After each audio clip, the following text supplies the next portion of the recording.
ही नहीं था और दरवाजा खोला तो कुत्ता जल्दी से घर से बाहर निकला। ये कुत्ता अंदर कैसे आ गया? तुम कहाँ थी? हे भगवान, इस कुत्ते ने अंदर क्या क्या किया होगा। गीता गोपी के साथ अंदर जाती है और देखती है कि बर्तन इधर उधर बिखरे हुए और बिरयानी का बर्तन खाली देखा तो वह चिंतित हो पड़ी और कहने लगी, हे भगवान, मैंने बिरयानी बड़ी मुश्किल से बनाई थी, कुत्ते ने सब खराब कर दिया। तुम कहाँ गई थी बहू, जवाब दो। अरे सासू माँ, घर में पानी नहीं था, मैं पानी लाने गई थी, मुझे मालूम नहीं था कि ये हो जाएगा। जब वापस आई तो देखा कि कुत्ते ने सारी बिरयानी खराब कर दी थी। वो ये कहकर रोने धोने का नाटक करने लगी।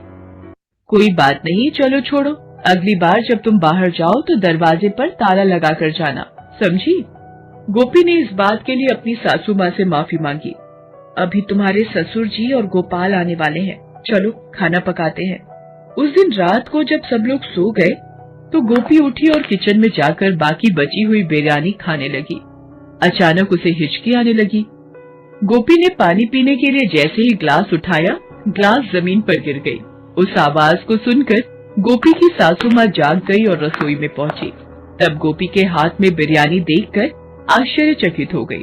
गोपी सोचने लगी, अब क्या करूं? पकड़ी गई और वो चिंतित हो गई। हे भगवान, अब मैं क्या करूं? सासू माँ सामने खड़ी है और मैंने यहाँ पर बिरयानी खा ली है। भगवान कुछ करो। गोपी, मुझे कुछ समझ नहीं आ रहा है कि ये क्या हो रहा है। मुझे सब सच सच बताओ, सब खाने का सामान कैसे गायब हो रहा है, बताओ। तब गोपी ने जो जो हुआ सब बताया। ये सुनकर गीता ने कहा कि तुमने फिर पहले ऐसा क्यों कहा कि तुम कुछ खाती ही नहीं हो? सासू माँ, मुझे आप सबके सामने खाने में शर्म आती थी। पता नहीं आप लोग मेरे बारे में क्या सोचोगे। बेटी, इतना खाने का शौक है तुझे, मुझे मालूम नहीं था। भगवान हमें बचाए, मुझे भी खाने का बड़ा शौक है। नहीं सासू माँ, आप तो चतुर हैं। उस दिन आपने खुद खाना बनाया और खुद ही खा गई और छिप छिप कर खाया सारा खाना, मैंने सब देखा था।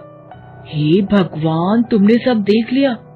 किसी से कहना नहीं, मैं भी तुम्हारे बारे में किसी को कुछ भी नहीं बताऊंगी, ठीक है?